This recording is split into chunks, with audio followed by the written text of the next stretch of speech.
Welcome to What's Left, a weekly political discussion challenging the mainstream left. We are online at what-s-left.webnode.com. You can find the link to our blog in the episode notes. Please subscribe, rate, review, turn on your notifications, and share your favorite episode with people who you want. My name is Andy Libson. I'm a teacher and socialist here in Oakland. We're joined again by socialist and community organizer Kenny Zepeda and Jessica, who's an English teacher and teaches writing and environmental humanities at a university in the Pacific Northwest, as well as John Klyczek, author of School World Order, the Technocratic Globalization of Corporatized Education, and a frequent contributor to Unlimited Hangout. And again, Eduardo's not here today, but he will be back in about a few weeks. Welcome, everyone. Thanks for having us. All right. So today we're going to carry on what has been sort of an ongoing discussion since we had a discussion about transgender rights and transhumanism, and is there a connection between transgender ideas and transhumanism several weeks back. And it really left us moving in a direction of trying to understand what is sort of the philosophical roots of transhumanism. And Kenny keeps asking each episode, so Jake, what's transhumanism? And we're slowly trying to get at that question. And I think today's episode is going to take us a little bit on a journey of metaphysics, philosophy, and transhumanism. But maybe Jake, if you want to say a little bit more about it, and then we can proceed. Yeah. So just to kind of recap what we did last time was we looked at queer theory in terms of performance identity and something called thing theory, and I tried to illustrate how those two theories or philosophies basically they can blur the lines in terms of your biological identity, so that there's no biological basis for your sex or gender identity, and therefore, as a result, no biological basis for your human identity. And if there's no biological basis for your human identity, then basically there's no distinction between your human biology and the rest of the matter and nature that we can manufacture into commodities, in particular computer electronics. And so that was the one angle. And the other angle which is related to queer theory, is Deconstructionist Philosophy, and basically looking at how in the world of Jacques Derrida, everything is a text. Texts, they are these signifiers, and they refer to something that is signified. But in his world, we can't actually know the signified. So it's basically just text referring to texts. So basically, for all intensive purposes, in terms of epistemology, a human being is a text. And a text is basically just a symbol, which could be a word or a number, but it could also be data in terms of a computer. And so then there's the other element in terms of blurring the lines between your biological identity and your metaverse identity, which is just a data construct. And so today I wanted to sort of look at the history of philosophy. One of the ways that I illustrated the idea, we'll probably focus more on the deconstructionist angle and look at the concept of data and textuality. But one of the ways that I illustrated that prior, maybe I'll just go ahead and pull it up now, was this little I Ching symbol. And I don't think I mentioned it last time. The I Ching means the book of changes. Okay, and so nature, if you observe it, right, there's different elements, which is what all these different symbols around that one in the middle refer to, and they interact and they change, right? Seasons and things like that. Okay. The symbol in the middle represents the Tao, which is like the metaphysical order of the universe that all these elements are a part of. And so today, when we look at the art history, I want to sort of look at how art, going way, way back in time, has progressively drifted away from attempting to represent the metaphysics, and sort of moving more towards just the empirical categories, right? So one of the things I said last time is what Derrida would do is basically he would agree with, or he would like the idea of using these symbols to refer to things, but he would remove that Tao from the middle. Okay, and so in the East, it's called the Tao. In the West, there's a similar concept that's called the Logos, and in Western philosophy, in particular, in Christian art, Logos, First John, or the Book of John, when it says in the beginning was the Word, it actually, the Greek translation is the beginning of the Logos. Okay, and so Taoists would not deify this thing, but some of the art we'll look at will be looking at representations of metaphysics in terms of God, but you can think about it in terms of, right, that concept of Logos, which Heraclitus said the same thing, that, right, all of the matter and energy of the universe is always changing, but there's something that keeps an order to it, so we can recognize certain patterns, right? So, for example, seasons and particular elements that have particular identities. I guess just as somebody who's like, I don't know, I feel like I'm a amateur. Could you maybe just restate or like articulate for dummies like the bird's eye, like how transhumanism, and then like how you get like its relationship and how you get to I Ching. Am I saying it right? Yeah. So in transhumanism, again, right, it's basically re-identifying, or to use the World Economic Forum's language, reimagining what it means to be a human. And so that means sort of, instead of identifying a human in terms of its, I guess, traditional or natural categories, biological categories, it's sort of making those compatible with or sort of co-equal with hardware, electronics, but also data. And the way that we're going to get there through the art history is that in terms of like empiricism, which so transhumanism is, right, it's all about measurement, science, data, metrics, right? It's everything that you can measure, and that is the empirical method. But what we'll see in the art is that the more you measure, the more abstract things get, right? So like the less clear the categories become. So just as a particular example, you have something like, quantum mechanics, right? Like, so first Democritus, going way back, had this idea that everything could be broken down into like the smallest units that he called an atom. And then, we get to modern atomic theory, and, we break it down into, atoms with, protons, electrons. But if you keep breaking that down, you get to quantum mechanics, where basically, a particle and a wave can be in two places at the same time, right? And that's by measuring, you actually sort of deconstruct, to get back to Derrida's term, like any sort of a category of identity that is, natural, okay, or obvious, okay. And so that process, I guess, if we want to define what is transhuman, I mean, it really is up to the person, right? I mean, it's up to the person how they would like to identify in terms of, do you want to be a cyborg? Do you want to be an avatar, or something in between? But I mean, like the Tao and like this stuff goes back, like how far? Like a long 500 BC. Both Heraclitus, which is interesting, both Heraclitus and Lao Tzu are same century, right? About 500 BC, right? But the idea there is that, right, you could categorize, or you could.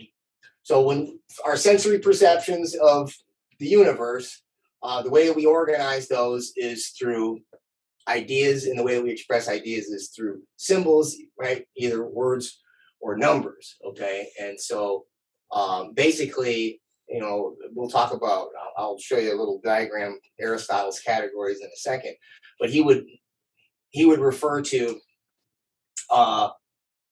so last time we talked about something having an essence in terms of its identity. So if I'm talking to, like, Andy's there, I can see Andy right now, like Andy is his body, right? But he's also the name Andy, okay? And then so with deconstructionism, it just sort of, right, it basically wants to say that the name, that Andy is more the name than he is whatever his body is, and whatever else I'm trying to refer to with his name.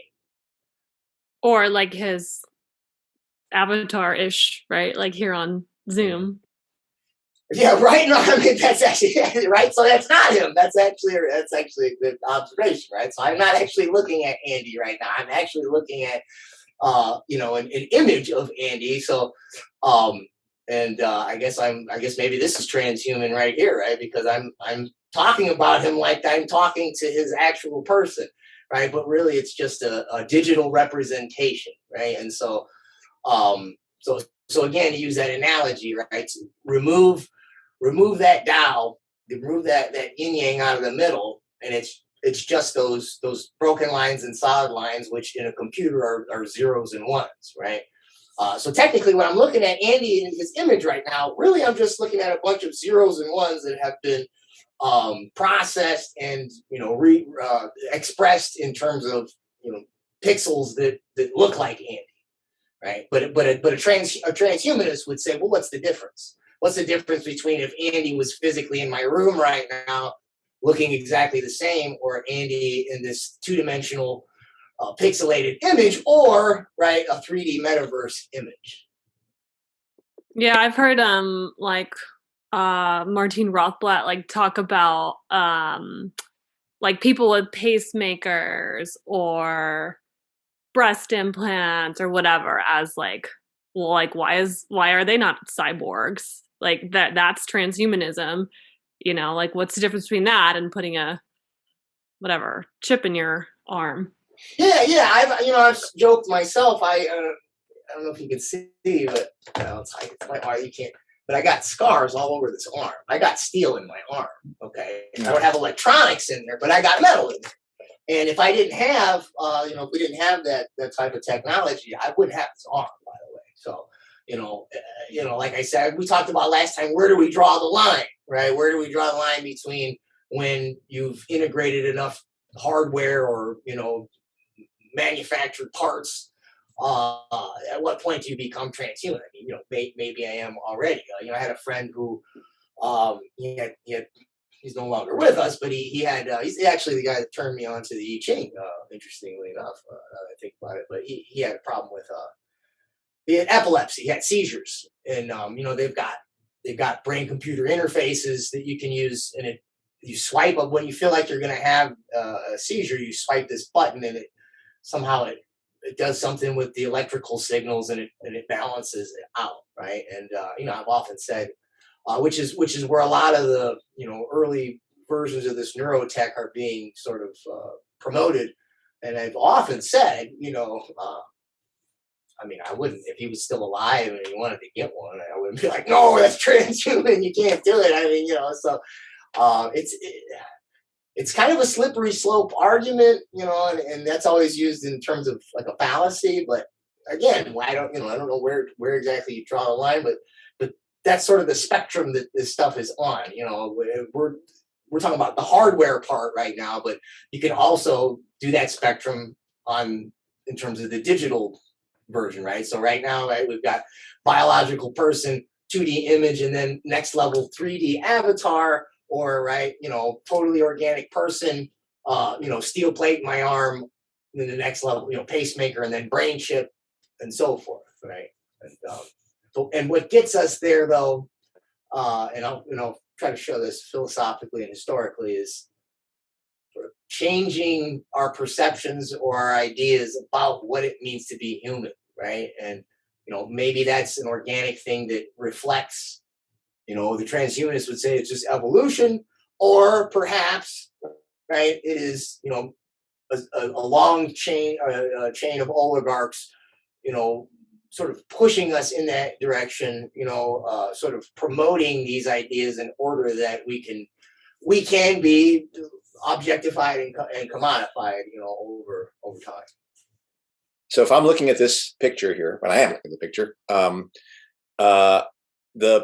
that term you used, essence, like that it's almost like soul, or like my essence is not that digital representation. It's me. It's like the thing I'm feeling, and the thoughts and the feelings I have inside of me, that I would currently call that my essence. But when we look at this thing, the essence is that Tao in the center, I guess. Is that correct?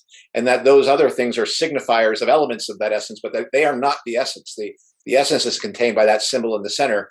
And when you say Derrida ripping that out, you're kind of, when you talk about this transhumanist process, it is acclimating people to the process of their essence being stripped away from them and being more okay with the representation of their essence, and more starting to see their own essences as part of as the signifying thing rather than the thing itself. And as if you can do that with people, then you can get them to accept. If you can get them to remove that center part from themselves, essentially that Tao piece, you can get them to say, "Yeah, go ahead, put me up on the cloud. I'm not even here anyway." Is that kind of that's the process we're talking about? Yeah, and so precisely. And then I would say that, you know, at one level, you know, queer theory moves in that direction by, right, sort of blurring the lines, or what they would say is queering or playing with the boundaries of what is traditionally classified as your biological essence in terms of your human identity. Right. And one more thing, this is a sort of a game in some ways, but like if you're driving in a car and someone collides into your car, people say, "You hit me." And in the sense that they're already starting that process of separating themselves into something else, right? When you do something like that, when you say "you hit me," you didn't hit me, you hit my car. Like that sort of connection that people are starting to make itself is a beginning of people having some confusion about themselves, where they end and where something else is. You know, of course, somebody can say, "No, I didn't hit you, I hit your car," but that is something we often do. You know, we talk about these things as us, but that in some ways there's been an attempt to confuse ourselves about what is us.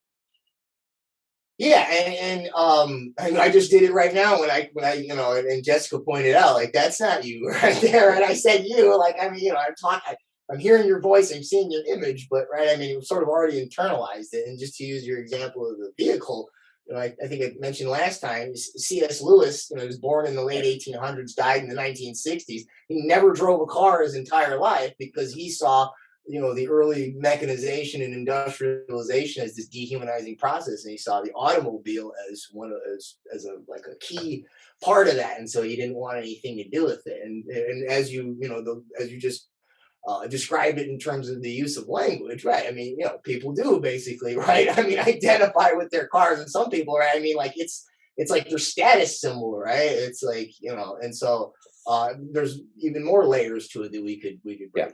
Yeah. Kind of imagine some implications of, you know, having the I Ching, Mm-hmm.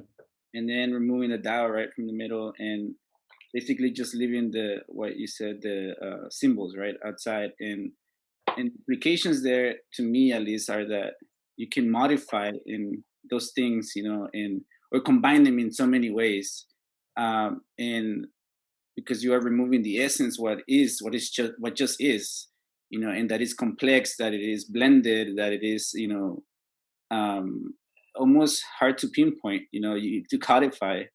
Then again, all you leave is this potential to just change parts, or you know, perpetual modifications of things, right? And not grounded in something that you know, allows you to just be. So this constant change, and I don't know, at least from my philosophy of life and understanding of the world and understanding my sense of human, that in itself is suffering, because you're never satisfied. You know, is this constant you know, change, and I think that is more of a comment, that is a danger that I see, right? But just like becoming symbols of things, and that can be, again, molded and combined in an infinite number of ways. Yeah, and you know, that's why, you know, like meditation and mindfulness, and even sometimes no-mindedness is big in Taoist philosophy as well, because, right, I mean, to name is to dissect and to tear apart at a certain level, right? To analyze is to dissect, but right, and so it's not to be, right, and so any way that we can try to articulate it with words or symbols or numbers is not to be the essence, right? And so that's like that's the idea behind meditation in the Taoist tradition. And honestly, me and Andy were talking about this the other day. I mean, like, even with like everything I do, like, so like I'm using data and ideas to sort of deconstruct deconstructionism, right? And it's like, wait a minute, like I was thinking about it the other day. It's like, like, so is even my attempt to counter it like just actually another layer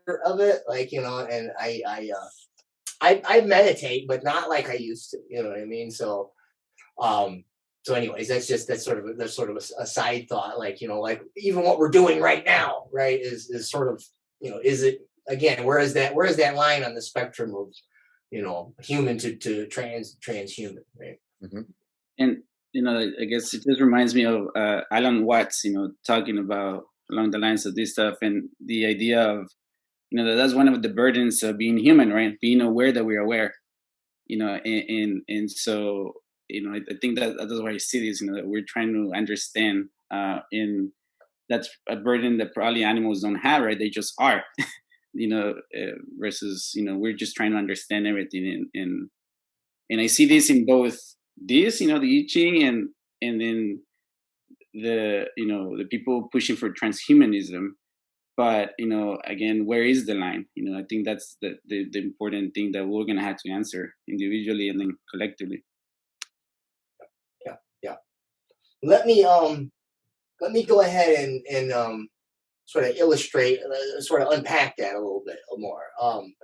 So I mentioned here that, right, this is sort of the Eastern sort of concept of something that is also, it's pretty much understood, any culture you can find, right? I mean, even, in Buddhism, right, the idea of Dharma is, right, it's sort of the idea of this cosmic law, right, that sort of governs everything, or it keeps the order to the universe. And I'm sure you can go anywhere, even to, an indigenous culture that I've never heard of, right? I'm sure they have a similar concept. But just to sort of do an East-West kind of comparison here, first thing I'll note is that, so like at the top here, you got 3 solid lines is heaven, on the bottom 3 broken lines is earth. Okay, but these elements also refer to other things. In other words, like these elements sort of are expressed through animals and objects and other things as well, right? And so they come together, and I showed last time there were 64 hexagrams, and it shows how they sort of interact. So the heaven refers to the head of the body, it refers to the father in the family, and then it refers to a horse, okay? And then earth on the bottom refers to, and then they have colors as well. So heaven is white, and then earth is black.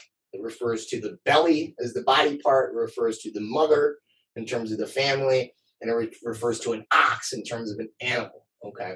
And so if we go to the West over here, so Plato sort of had a similar idea about the elements, right? And how this concept of this force known as the logos throughout many Greek philosophical traditions, he called them the forms, okay? And for him, again, like you'll see, for him, they represent geometry and geometric shapes. So these are the Platonic solids, okay? And so what you have is like 3-dimensional shapes with each side is symmetrical in terms of the edges and the faces, okay? But you also notice that these geometric shapes also refer to elements, right, of nature, okay? So you've got fire, air, earth, water, ether, and then you've got all sorts of interesting numerological stuff. If you look at the bottom, the degrees for each of them, if you add them up, they all add up to 9. So 720 degrees, 7 plus 2 is 9.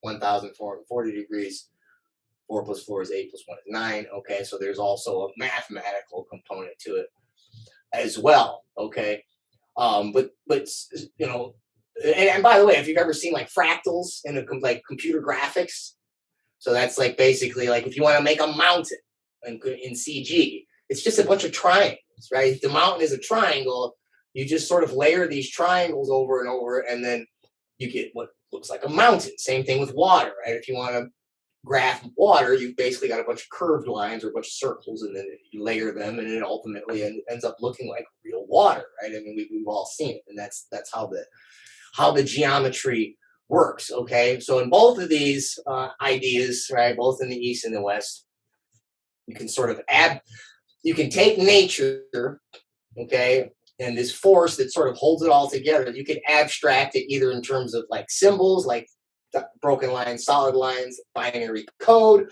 or you can break them down into geometric shapes, and then geometry itself, as it illustrates here, is numbers, right? It's angles, okay? And so ultimately, right, you can break down all the phenomena in nature into these abstract categories of math and geometry, okay? And so we're already talking about the ways in which if you get rid of the logos or the Tao in there, basically all you have is data.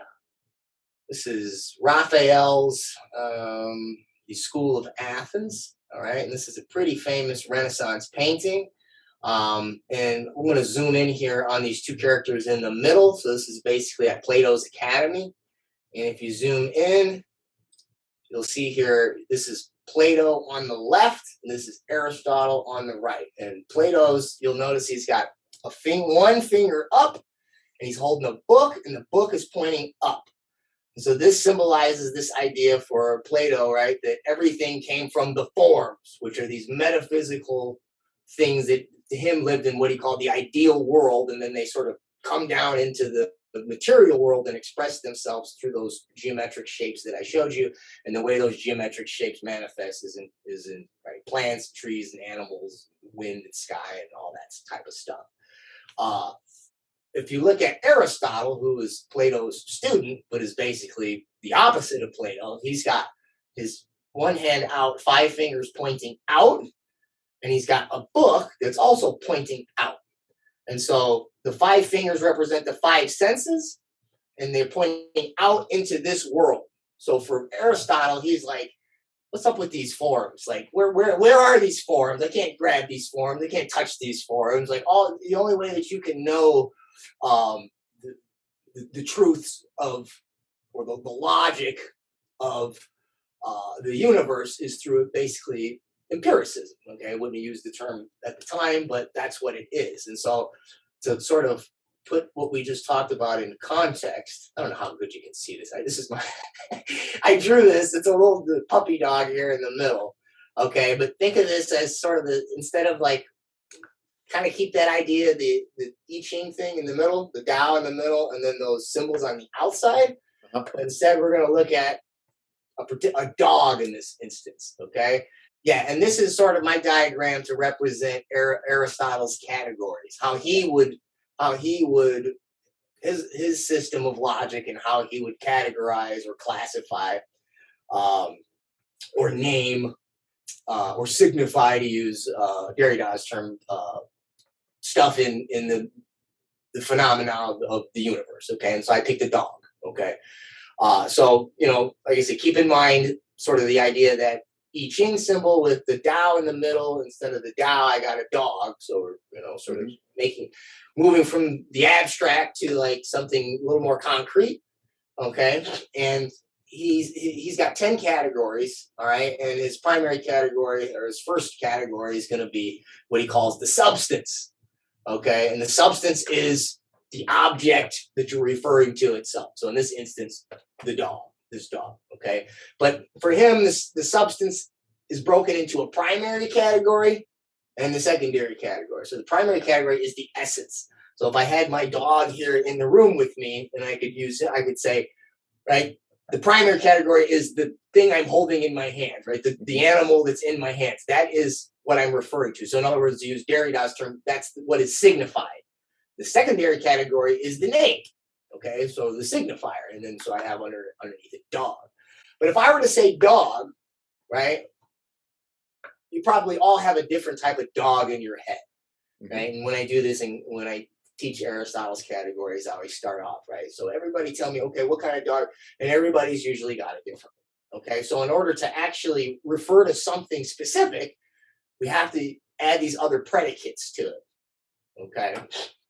And so he's got quantity, so how many, I got one here instead of many. Quality is going to be something, some defining feature. So it's the small dog, it's color, white and black, it smells, it's a stinky dog, okay.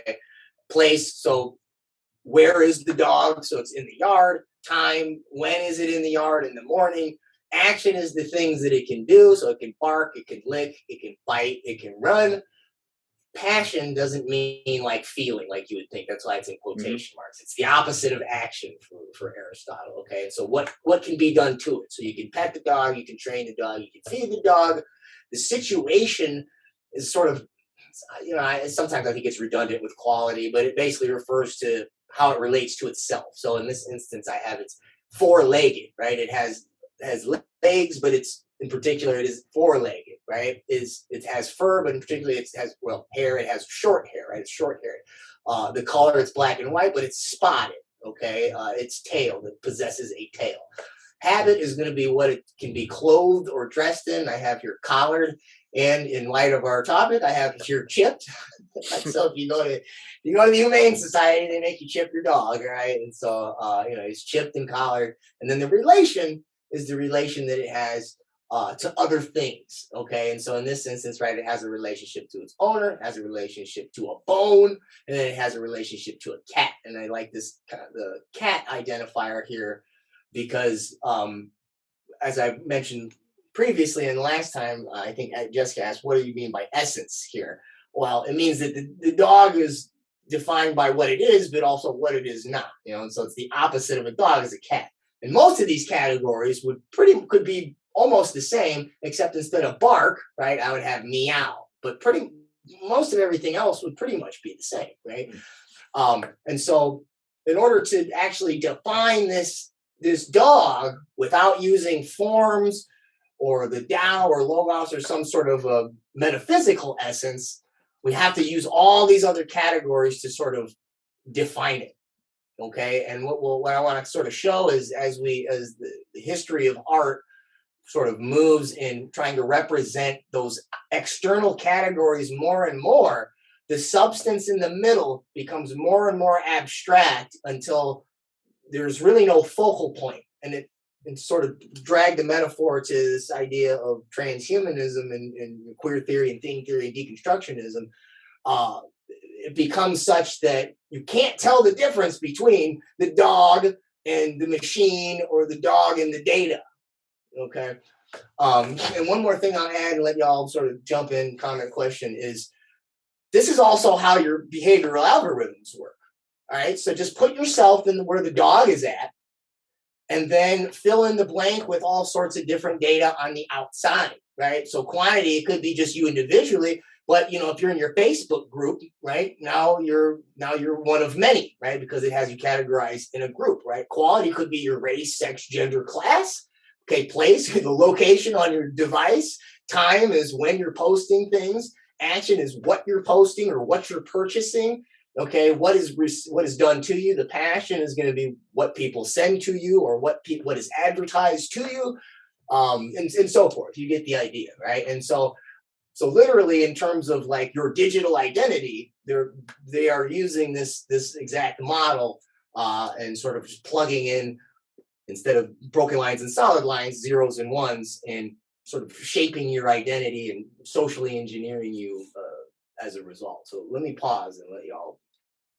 Who wants to come in first there? I'm just curious that, in that digital world, it seems to me that the primary, because it can be anything, right? Like, because it doesn't have to be true, right? Like, that's why you can be anybody online, right?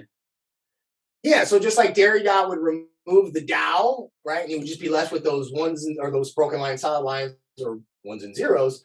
I guess a transhumanist would remove this primary category of essence, and it's just this name, dog. And right, and so it's just this name isn't referring to anything in this bubble in the middle. It's just referring to these other categories. So then you could easily change this name, and it's not really going to affect, because the only thing that would contradict whether this name should be something should refer to the essence or not has to do with whether or not there is an essence, right? So you could be if I want to go to the metaverse and be Frosty the Snowman, right? There's no contradiction there because all I got to do is change these outward categories to match the name I gave it, right? I don't have a physical body to tell you all right now that I'm Frosty the Snowman. You could look at me and go like, dude, you're not a snowman, right? And, but in the metaverse, you can do that, right? And so that's that would be, I guess, transhumanist / deconstructionist. Oh, my head's spinning because I have a little microchip black and white primary substance right now. Yeah, I guess where my mind's going is like thinking about what changes, like in the example of the metaverse. Like the data is the data, but there's a big difference, right, between like me taking my temperature every morning and writing that piece of data on a piece of paper, like in my journal, right, versus like other people having that data.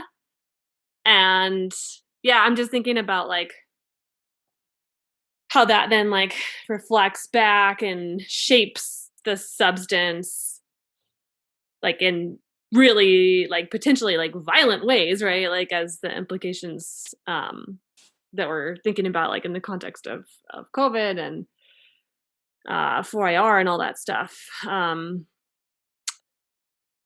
don't know where I'm going with that, but like it's not just like neutral, right? Yeah, and add the blockchain gamification tokenization to it. So, in the metaverse, to do stuff, you got to have these blockchain tokens and these NFTs, and some of them can only be used at, they got the sandbox place and these other areas, right? And so, like you said, it's not like just this free-for-all where like, hey, I'm going to make my own data and it's mine and I can change it when I want and be the thing I want. Like the data that you can represent yourself as in terms of your avatar and the different digital worlds that you can explore are going to be tied to, digital currencies, and you're going to be restricted as such. And in the meantime, you're going to be data mined, as we talked about with the behavioral algorithms. And so those algorithms are going to be sort of pushing you one way, and the blockchain is going to sort of be stopping you from going other ways. And so, what was capable with the data or the ideas and texts of media and propaganda is going to be almost like at a physiological level, right? Because it's not just coming through the TV and then you have time to think about it and then you get to make choices in the world. It's like literally going to dictate or determine like where you can move and if you wanted to change your avatar and so forth. And I want to stick with what Jessica's asking about, and I have my own question, because I think, Jessica, you brought up the term that I started to think about privacy when we've been talking about privacy. And it seems to me that when we talk about privacy being invaded, that can only happen when the substance becomes represented in these ways that Jake is describing on the outside. The substance of itself cannot have its privacy invaded because it is what it is, but once you can represent things in terms of place, time, action, passion, then your privacy can be invaded. And I when I think about what's in my file, most of the things in paper and file are like time and place. Sometimes there's some elements of quality, like my grades or something like that I might have done here. But I think and all of that, if somebody could read that, is an invasion of my privacy. That's my information. It's not me. It's not me. I am me. But these are signifiers or some expression of me that exists in the outside world, and are coded back to me. And look, the world we're moving to is one where all of these elements can be collected. All of these elements can then be, taken and described and taken over by somebody else, and like essentially, they can do what they want with them. Essentially, that's one thing I think as I look at this representation. The question that comes up for me in some ways, this is how I think, is I'm still struggling here to understand why we went from I Ching to Plato and Aristotle, and Plato looking up and talking about more like a Hegelian thing, and that all those icosahedron and dodecahedron, and this. Why did we take that journey? Because why couldn't we have just started right here? So can you help me understand what's important? Because the arc of the art history is going to start with, maybe I should have said this beforehand, it's going to start with art that emphasizes the focal point being the metaphysical ideal Platonic world, to sort of a mixture until we get to everything sort of like what we'll call humanist era, and then it's going to go from the humanist to the impressionist, to the impressionist to the cubist, then the cubist to the abstract expressionist. And each step of the way, the art becomes more and more abstract, where by the end of it, there's no human anything involved, even in the technique that's used to create it. And so, yeah, that's why. Another thing that comes up for me is that, so very important, like as the more emphasis that is put on these things, right, that define the substance, then, like, in terms of humans, right, like the body becomes irrelevant, and because, like, if essentially I'm thinking of the Matrix movie, right, like you just plugged in and into these things that can be broken down and manipulated in a system, right, that has set parameters, right, because that's another illusion that I think we're sold about these worlds like Metaverse or Second Life, right, which is another thing where that was older, but where that you can do anything, but the opinions, I think Alison McDowell maybe said that are coded opinions. Sorry, algorithms are coded opinions, but we are sold this sense of objectivity, but someone is basically writing the game. Someone can change the rules of the game. These are things that Alison has brought up. Those are the implications, right? That when we can no longer rely on us, right, like our substance, and we are fully dependent on these things that are outside of us, that are also redefined, right, by someone and by others, and rather than ourselves. Well, and also, I was thinking too, like in the extreme version of uploading your consciousness or whatever, like the body essence gets obliterated completely. But even, if you're sitting around messing around in, what is it, the sandbox or whatever, that's the Snoop Dogg one, I think. And like even in that instance, like your actual body slowly is being obliterated, right? Because you're probably not eating, or you're probably gaining a bunch of weight because you're just sitting sedentary all day repeatedly. So even in that way, it's like literally being like your flesh being obliterated. Yeah, you both are reminding me of these commercials. I don't know if anybody's seen them for the Oculus, Metaverse video games. And there's one nonstop on Twitter. Like every other post is Oculus. Did you see the one where the people there's like these several people playing a game together, but they all got their goggles on. They can't see each other. And there's this song that's like, I can't relate to you. I can't relate to you. So the song is like, they can't relate to each other, their essences, their substances. They can't, but they can relate to the game or to the avatars in the game. And there's another one where there's these two guys and they're playing this game, and they're in the verse, and they're like friends, and they play this game. They're like, yeah, great job, man. They're like, and they start celebrating, and then they both hear the neighbor in the apartment next to them making too much noise, and it's them. And they go, hey, shut up over there. And then they go, I can't stand my neighbor, So it's like, you don't like, it's basically like you're saying, like devaluing human contact and the substance and the essence part of being a human. Like you don't like your human neighbor, but you'll love him when he's an avatar in the metaverse. Yeah, it's really interesting. I didn't really know where this episode was going, and I still don't actually know where this episode is going. And that's fine, but I find myself going, the question of who am I just keeps coming up as I look at this thing. Like, then I'm thinking about that one thing of like, was it Descartes that said, you think, therefore you are? And it really is interesting because that who am I question is also the question that they pose at the beginning of the digital ID commercial, where they want to say, who are you? But they put that answer all in terms of those things on the outside of that dog, and it's, what I think is good about this, I don't even know what to make of it, but I do think it's good to almost remind myself that I'm not defined by all those things outside of me. I'm I'm that picture of the dog you have, which is in the oval, like, which is some sort of synthesis of physical and experiential and thought. But none of those things outside of me are really, that are outside that dog. They're not the dog. I feel like it's important to remember that, because it's almost like daily I'm told differently, and daily I'm reminded to think of myself almost differently in terms of just stuff that's really outside of me, including my data. Yeah, and you have to, like, in order to treat somebody in a shitty way, you have to abstract that whatever's in the oval, right? Like, to an extent, unvaccinated. Okay, that's a data point, right? As opposed to, like, the person in front of you. Yeah. Yeah, I'm reminded of, during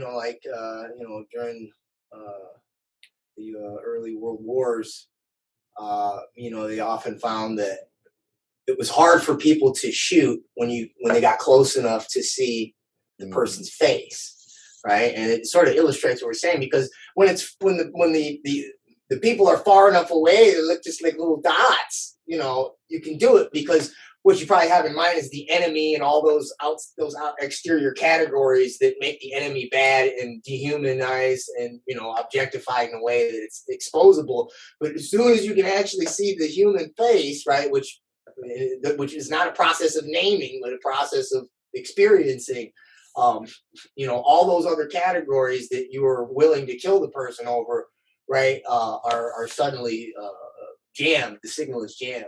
So. That's why warmongers love drones, right? Because it's a video game. Mm-hmm. Quite literally, right? And there's what is that movie with Matthew Broderick? You all know what I'm talking about? Oh yeah, War Games. Yeah. So, shall I move to the art, or are there other? I think this piece of art is brilliant right here. So I love the dog drawing. Cute. Thank Could you. be like a bumper sticker. I used to doodle and stuff. I used to paint, colored pencil, and I haven't done it in a while. This is not my best work, but wow, that's pretty good, man. I love your text, your signifier. I got decent handwriting too, they say. Mm-hmm. Let me. I think I gotta close this and redo it to get back to my artwork. Yeah. All right. So I'm gonna take us to like the Byzantine period first. All right. And so what I'm just gonna sort of illustrate is that the artwork is going to go progressively from art that is trying to represent what is being represented in the figure of Plato here, and then sort of bringing in so this is the idealist or the metaphysical, right, pointing up to the Tao or the Logos, and then we're going to move increasingly to this empirical expression, looking at those external categories, and that finger up, that Tao or Logos, that essence sort of going away slowly. Okay. So this is some Byzantine art. I think it's, what is it, Rabula Gospel. Okay, and this is 6th century Byzantine art. A couple of things to note here is, if I had to ask you where the focal point is, right, I'm guessing y'all would, right, point to the top, right? And if you look at, right, so the centerpiece, like where your eye goes, is that figure of Jesus up there on the top and the angels around him, okay? And then if you look down below it, all the people down there, most of them are pointing up and looking up, right? Mm-hmm. There's 2 people that are looking down at the crowds, and then there's one person that's looking out at us with his or her hands up. Okay, I think it's a female. Mm-hmm.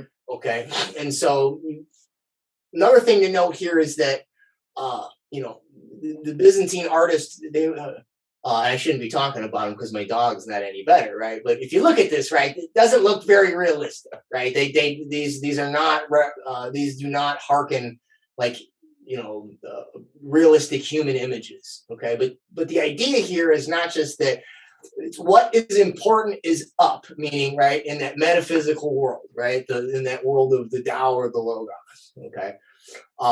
And so your eye goes up and you have this heavenly figures up there, But the reason that they are basically, sort of, ethereal looking, is the idea that what is important is not here, right?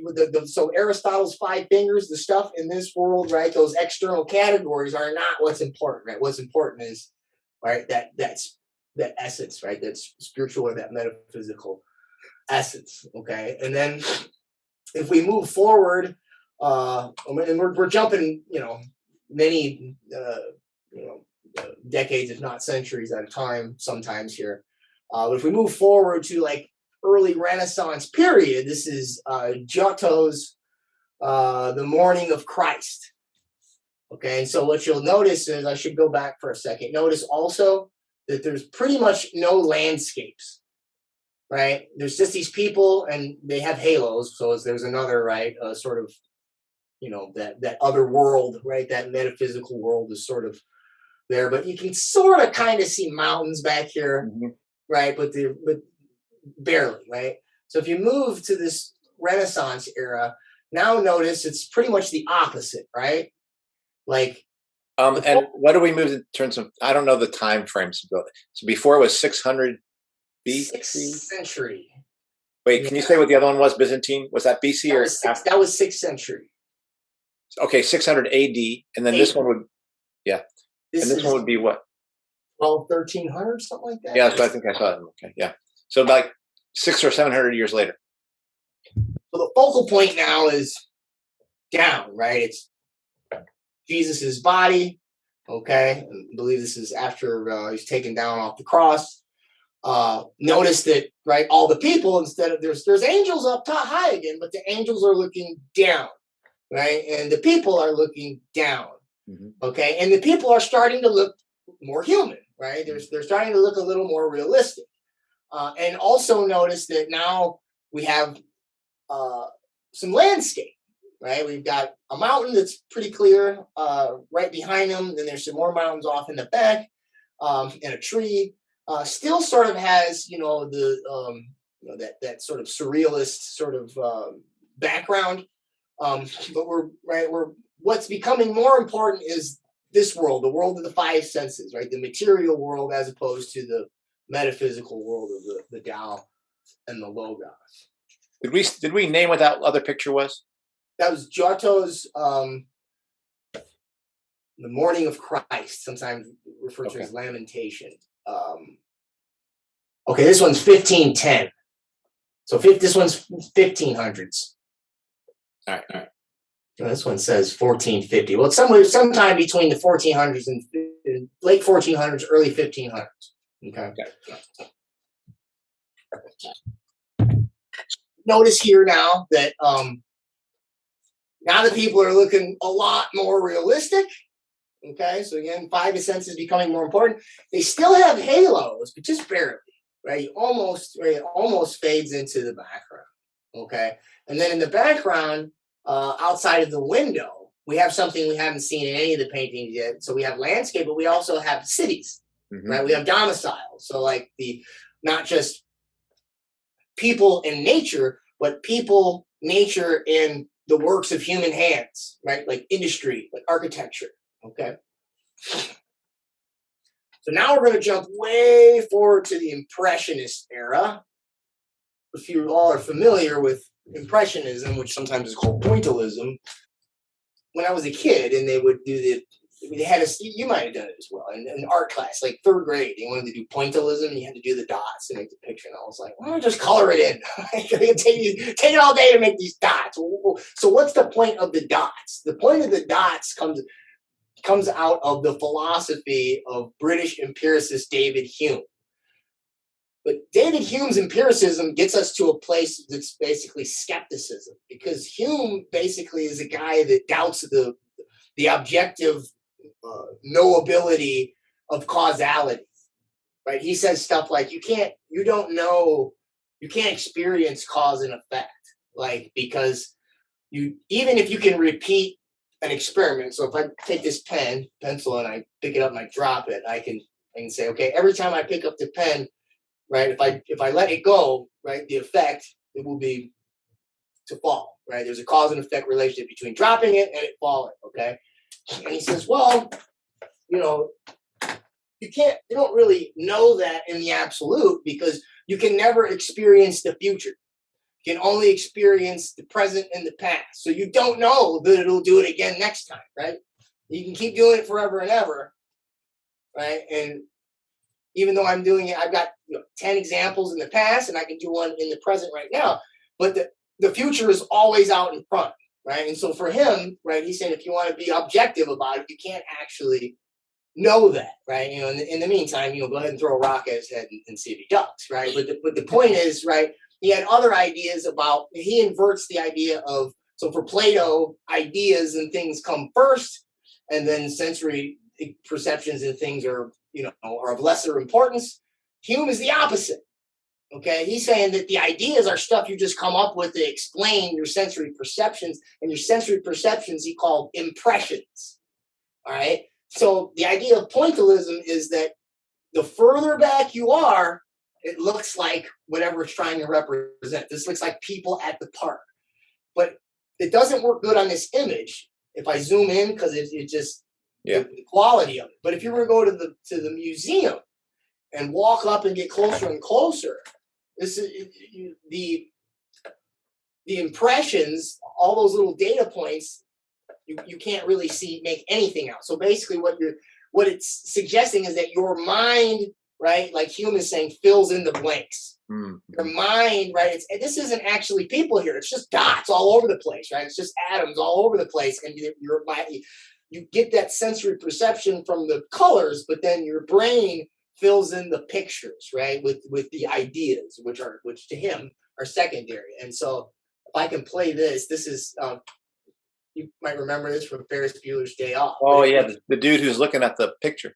Yeah, and this will show it better than I could just zoom in on it, but it won't work. I tried it. So I'll just play it. And so you'll sort of see what I'm suggesting here.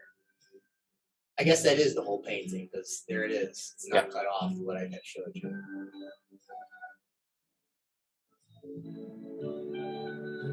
So yeah, it's about 1 minute and 20 seconds. Yeah. So every time it gets closer, it's going to become blurrier and blurrier. It's also going to flip back to show his face in between to sort of represent that it's his mind that it's filling in those spaces. He's going to zoom in on this little girl's face.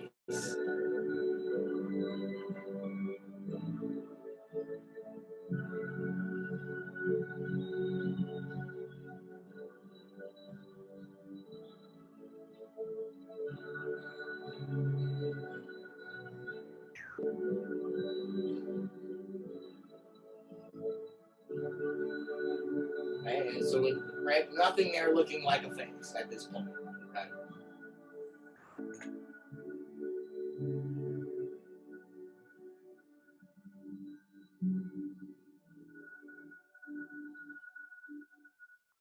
Okay. So sort of moving from this idea of these dots or these atom points, these data points, sort of in our mind filling in the blanks, move forward, I guess, about maybe a century or half a century or so to the Cubist Era, which is, during the period of the World Wars, early 20th century. And what we have is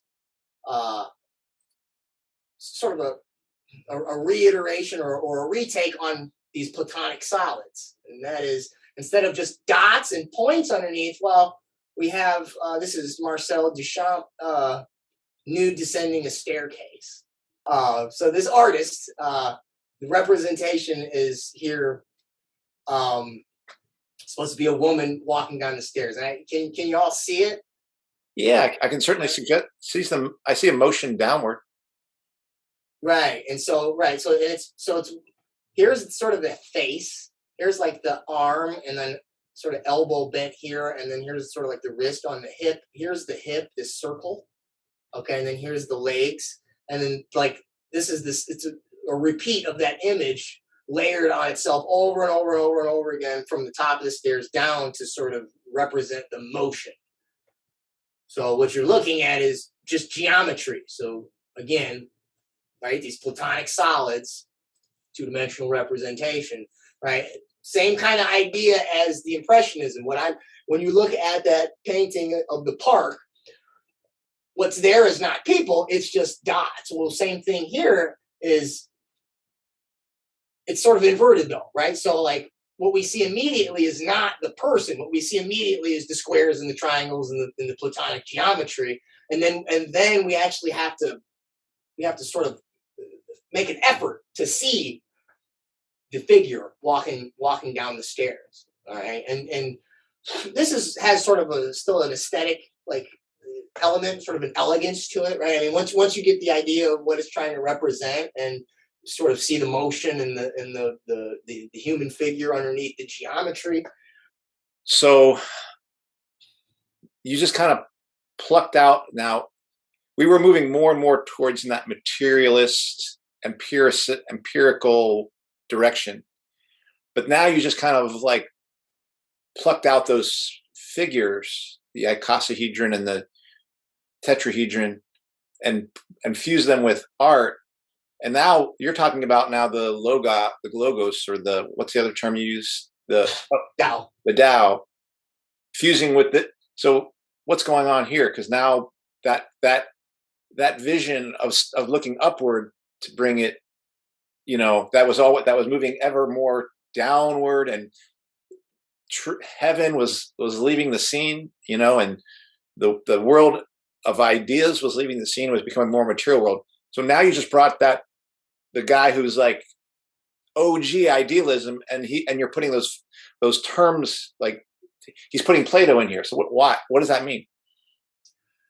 Well, it's Plato, but not in the sense of like a metaphysics, right? So in other words, think of these in terms of, so take the data points and just give them shape, as opposed to start with these universal transcendent forms that are like perfect in the metaphysical world, the Tao or Logos, and then they come down.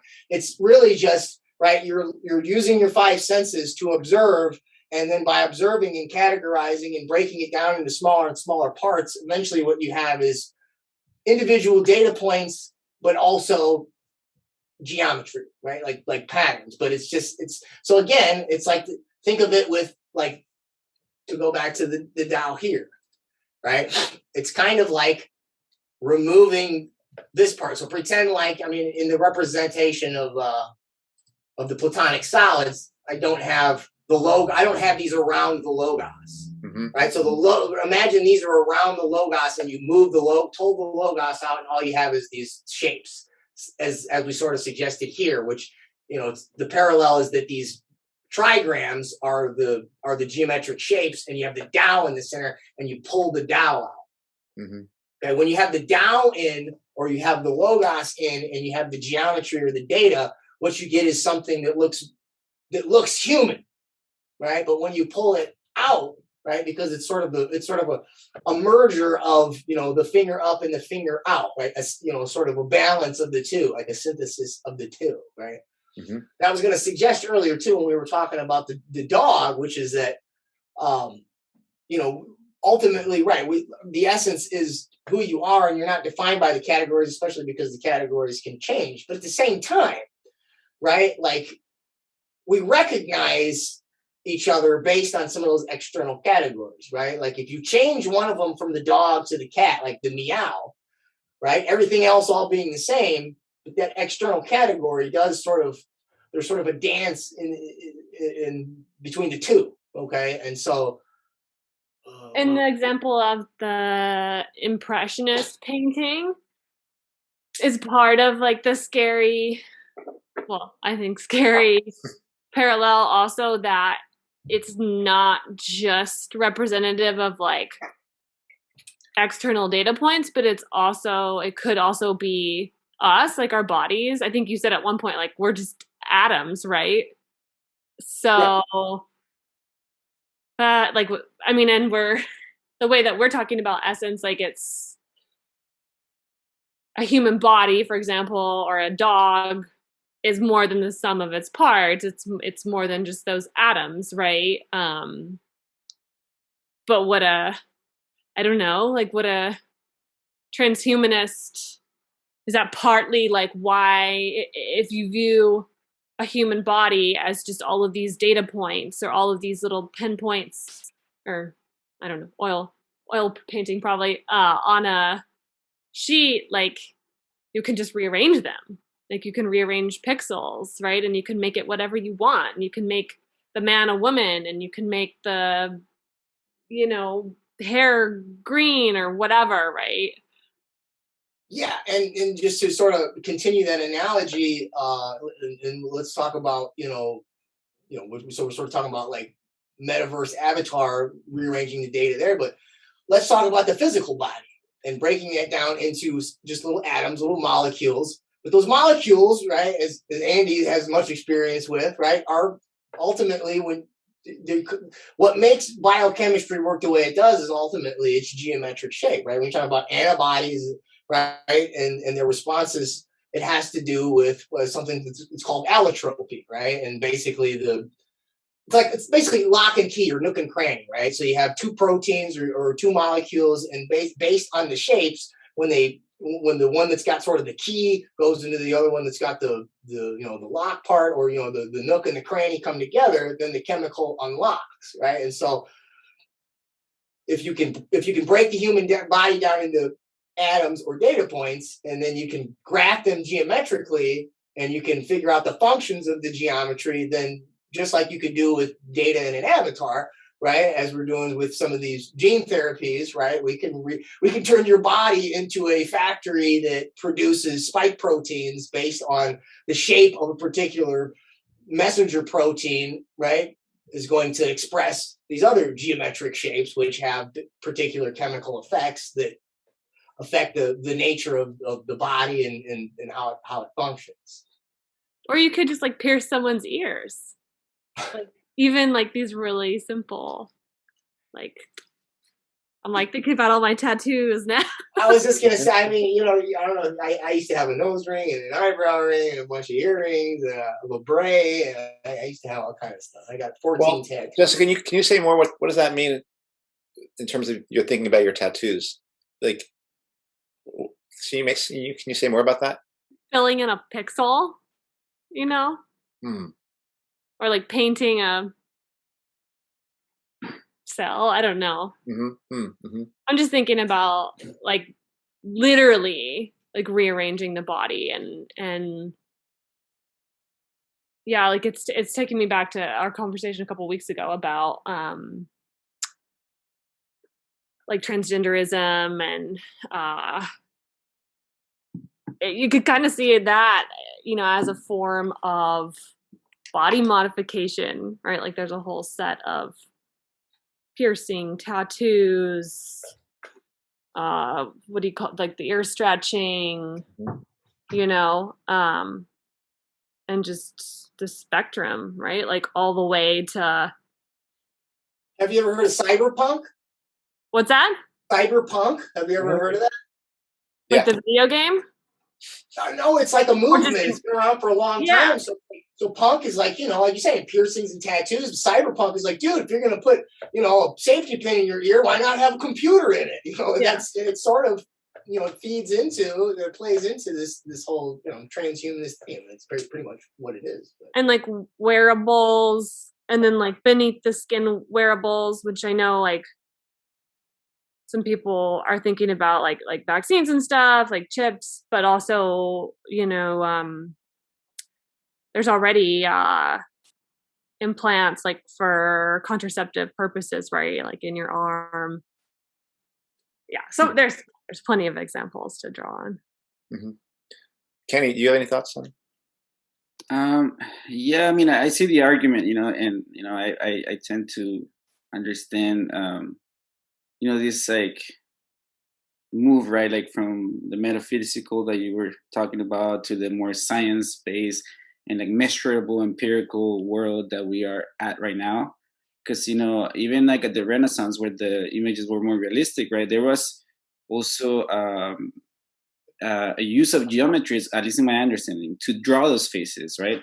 Like to be a good drawer, you have to use geometry. You have to use circles, triangles, and then give shape to those things. You just don't freehand. There is science behind realistic, depictions of humans or nature in general. And that translates into the digital, right? The rendering, in video games, and, there's more realistic.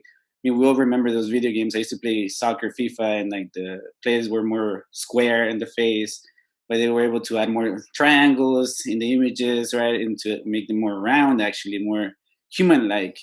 And so, I mean, I see that, that progression and this complete departure from the metaphysical into the supposed empirical truth, of some sort, and I think, that is where the danger is, right? Of just, getting down to the nitty gritty and realizing that it's nothing, and it's not, and devaluing it completely, because I personally think that's, for example, as a Marxist, and I think that's something Alison McDowell alludes to often, that we are so focused on the material, right? That we forget that there is this other things like the spiritual, and because for me, that, for example, the spiritual is the things that we can't explain, the things that just are, like like my mother knowing that when something's wrong, and you can probably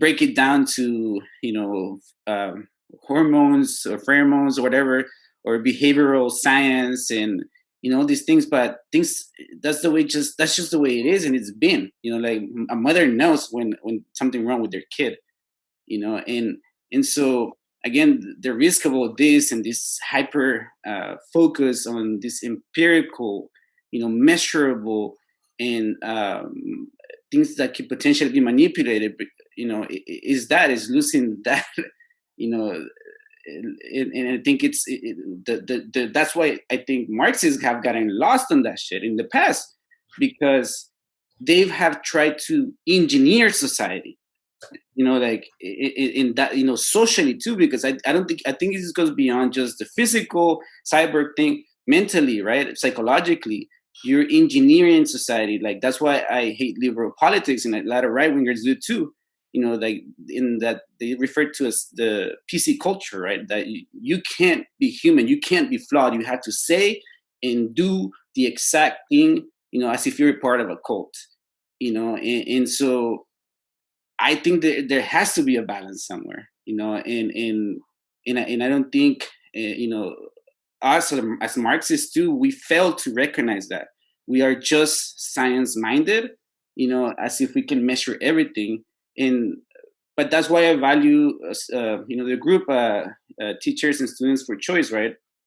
Because like it's about breaking down those things that create these binaries, right, and allowing nuance to flow, and that's what I've learned, that's how I think the world will be changed, by allowing nuance in people to be human, flawed, that these perfect, designable, things that are curated through, again, people who decide what is correct and what's incorrect. Obviously that's complex, but I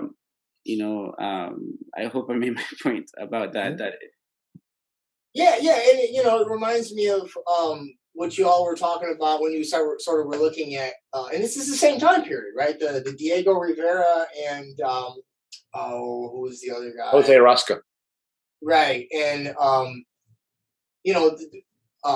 certainly Rivera was playing with the Cubist tradition. I can't remember so much Orozco, and actually there was one painting in there with the hands coming up out of the ground. And Alice was talking about the crystals in there. If you go back and look at that, those are the Platonic solids, the icosahedron, dodecahedron, etc. If you look at them, but what was in there? What I remember hearing you all discuss was sort of this divergence or this difference in terms of like, one of the artists, Rivera, basically more optimistic about being able to sort of merge with industry, but thereby industrial machinery, right, and technology, and Orozco, sort of like going in the other direction, like wanting to preserve something that's human. And when we talk about the lockdown left, or whatever you want to call it, right? The lefties that are all about the mandates and the jabs and the lockdowns, and I think that's like what we're touching on here, in that sort of that divergence is, this is the crux of it, right? It's just it ultimately comes down to those who basically think that, or have an overemphasis on technology and industry as a tool, and as long as the right people have it, and we can use it to create some kind of utopia or whatever, and other people that are wary that if we go down that road, that what happens is we ultimately are dehumanized, right? And then even though we might be able to control the means of production and redistribute wealth and all this type of stuff, we lose our humanity in the process. And so no, I mean, I your point is right on. Yeah, I mean, and again, I think I'm thinking like of a term like autonomy, and autonomy can only be preserved when you feel like you have control of your essence and your substance. The more it comes outside of you, the less control that you have. And I can see how getting people to think of themselves more and more, and to start to think of their own identities as existing outside of themselves, and to separate themselves from a sense of an inner identity, which Kenny tries to name in terms of feeling from his mom, like how we might name it, we would be different, but we all could say, I think I know what it is. I just don't know if I can name it. But it is actually something that is ours, and the minute you start to put the minute you make it turn into a science, it can be taken from you. And the more you make it a science, the more it can be I can kind of see how it makes it possible to be taken from you and pulled outside of you. Yeah, I mean, it's I'm reminded of my metaphor with the stick, right? And what do you call it? We don't call it anything when someone's trying to hit you with a stick and you're blocking the stick, but it's something that's real, right? And there's the paradox is that when it is it's most authentic and it's most autonomous and it's most it's pure, or it's in its essence, so to speak, is when it has less names and less categories and less numbers, and it is a genuine experience. And that is very Taoist, right? I mean, it's I don't like to call it skeptical, because they're referring to something real. Skeptical would say that I don't even know if there's anything there, right? And so but that sort of is the paradox. But at the same time, we are bound by symbols and language and words and numbers, so we can't really get rid of them either, right? And just like with the transhumanist thing, like where is the line between human and transhuman, and where is the line between your essence or your Tao and an infinitely dissected list of categories that turns into shapes and numbers without any sort of focal point or anything coherent, right? Or human. Maybe this will help sort of illustrate what so when you got confused about like the geometry in here. Okay, so another thing is that let's look at Picasso's Guernica. Okay, and this is World War II-ish. Let's say that it's a painting of a bombing in like 1937, 38 or something like that. Okay, and what you'll see here is lots of geometry, but very little symmetry, right? And remember, the Platonic solids, they're all, everything is uniform and symmetrical and balanced, and right, and even aesthetically in terms of like the eye, there are things like the golden mean, the golden ratio, like psychologically for some reason, right? This goes back way before like we even had a field of psychology. Like it's known that, right? I mean, not only do those patterns show up in nature, like in spirals and shells and things like that, but aesthetically we tend to like those they are aesthetically pleasing. Those I don't want to say algorithms, but those shapes. Okay, that would be more of like geometry coming down from the metaphysic versus this type of geometry, which what he's sort of trying to represent here is that it's that other strain. He's sort of more in the line, I guess, of sort of a Roscoe, because like this is, it's very grotesque and it's very disorganized, it's very chaotic, and what he's showing is that everybody that thought to sort of illustrate the chain, right? So first we had Byzantine art where the emphasis is on God and metaphysics. And then you have, right, well, we just want to focus more on what's going on down here. And then eventually after you have, the Medicis were corrupt, and then you had the Protestant Reformation, and then you also had, the Copernican Revolution. And so people just could not trust the church at that point. So then going back to your guy Descartes, so how can we know anything? We can't trust any of the authorities we've had. We can't trust the books and the dogmas, right? So he's like, well, we can do it with just reason. And this whole thing of what he does is he tries to doubt everything, but the one thing he says that he has to conclude is that in order to doubt, I have to think. In order to think, I have to exist. So therefore I am, right? I think, therefore I am. And so from there now he can deduce, right? I mean, it's probably the most useful thing he gives us. But from there, he's trying to, I have something solid to trust. And so now it's reason and empiricism, reason and evidence without dogma or the church. And in some ways, I mean, he wanted to figure out a way to rationalize God, and he did that, or he made his efforts. But when we get to Hume in the Impressionist era, now we're reason and evidence without God. And then when we take that to now the Cubist era, well, what happens? We take reason and evidence without any metaphysics, and we get World War I and World War II. We get all this, right? I mean, mass death in numbers that we could have never conceived of, in addition to, all the dehumanization of, industrialism and so forth, right? And so that's what he's showing here, right? And so it's geometry, right? But there's no order to it, right? There's no balance to it. It's what he's also trying to represent is, with the advent of like railroad and the airplane, perspective was changed. Like when you're on a railroad, you can see things moving really fast in ways that you could never visualize. When you're up in a plane, you can see a bird's eye view of things in a way that you never could. And so, like if you look at this bull, like we're looking at the front of his face and the side of his face at the same time. So your perspective is all messed up, right? You're looking at more than one thing at the same time. And so the geometry is there, but it's not grounded in a Tao or a Logos, because there's no order and there's no harmony and there's no balance, right? And that's because, right, we tried to take the Tao out of it and we tried to just measure and measure and measure. And what we did was we got smaller and smaller to atoms. Then the atoms, we tried to, sort of configure them into, manipulable shapes. And then what we got was World War I, World War II. Okay, so maybe that puts that in a better context. Do you know, like, is there a particular significance to the animals, like the bull and the horse? And I don't know that. You're asking the wrong guy. I wouldn't. There might be. I really don't know. I really don't.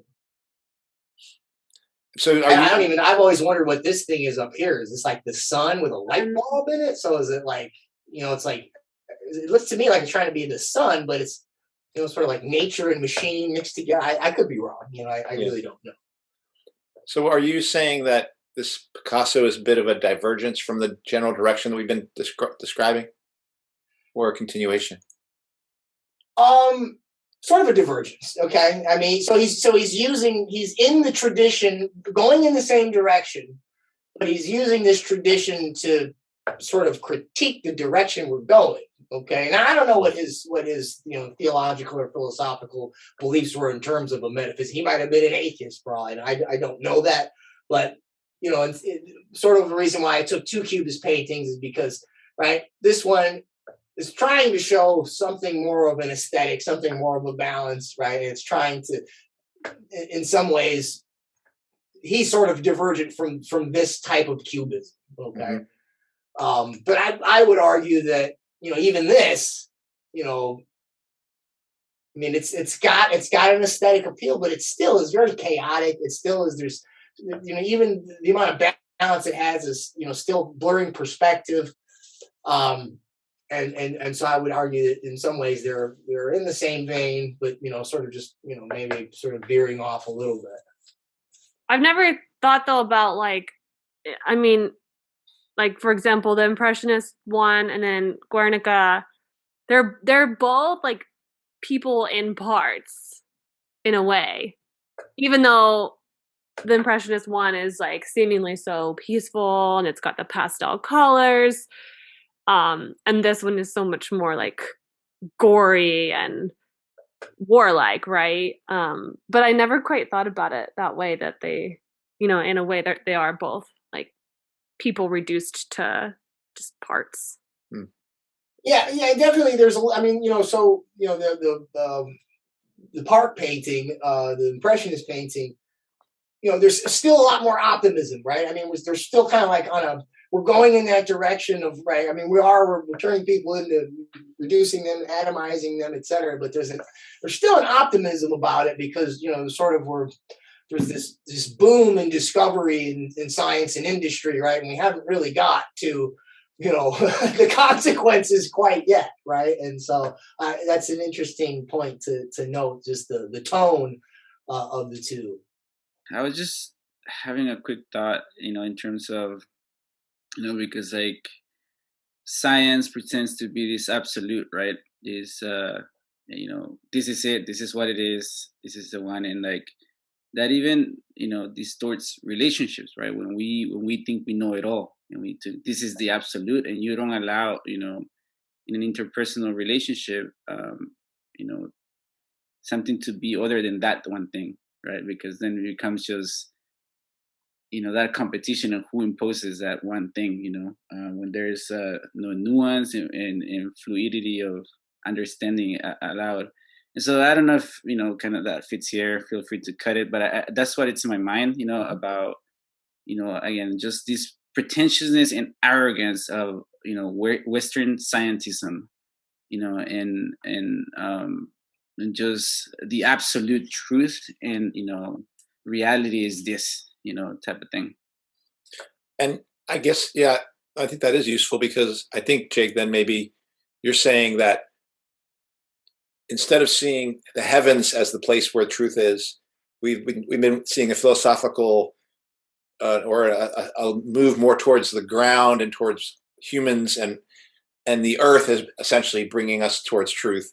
And you're saying this Picasso is like, and look what it got us, kind of thing.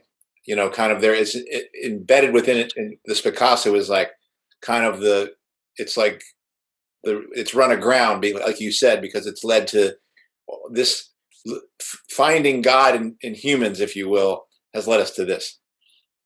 Yeah, I mean, look, transhumanists, there's tons of them. I'm sure I probably said it to you on an episode in the past, but a lot of them, especially some of the most prominent, they use religious iconography and metaphors, and they literally say stuff like, we'll be gods when we can merge with our machines. So it's like, so you got Ray Kurzweil, who said that the more that we merge with our machines, we'll become more godlike. You got Larry Page and Sergey Brin, who said that they want Google to be the mind of God. You've got this book here by Yuval Noah Harari, which is Homo Deus instead of Homo sapiens. So instead of man the wise, man the God. And then you've got the Way of the Future Church of Artificial Intelligence, and then you've got the goddess Sophia, which is the name of, it's the goddess of wisdom, which is the name of the Hanson Robotics android. Okay, and there's others as well, and so by trying to get the metaphysics out of the picture, what we ultimately end up with is, instead of putting the church and the priest and the metaphysics out of the picture, you end up with scientists sort of putting on a priest's robe and becoming the arbiters of the new absolute, which is the algorithms and the data and the geometry and the atoms and, right, all of the building blocks of the material world. and they're the special people that only they know how to do it. So we all have to, bow to their authority because we're too stupid to know what they're doing, and it's for the better of everybody, anyways, right? Even though, as Picasso points out, right, it's not transhumanism, it's dehumanism, right? Yeah. And they also, like, as well as religion, they also steal all the rhetoric from the natural world, like Apple, Amazon, the cloud. There's so many. Somebody made a list of them once, and it's crazy. What was it? Snowflake, isn't that like a data thing that it sells data to all the companies? Like they analyze data and sell it. Snowflake.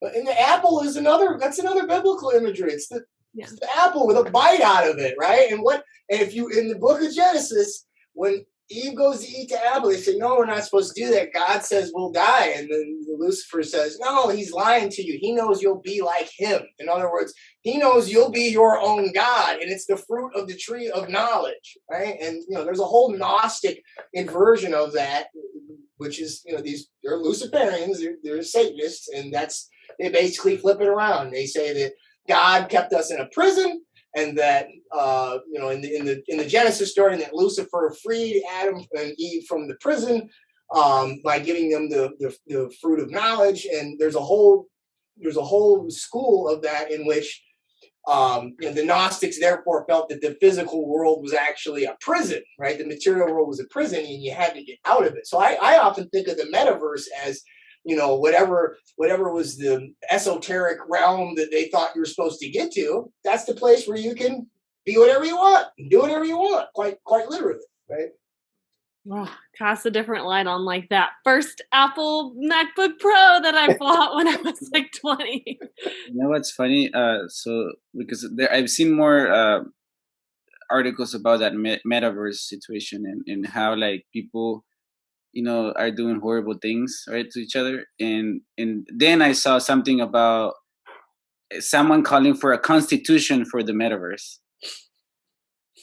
Yeah, and I heard some about all sorts of property rights. There was this thing on London Real was promoting it. It was like, we need to keep the metaverse open. Like it's good as long as it's open, and we got property rights, and I guess now a constitution and stuff like that as well. So.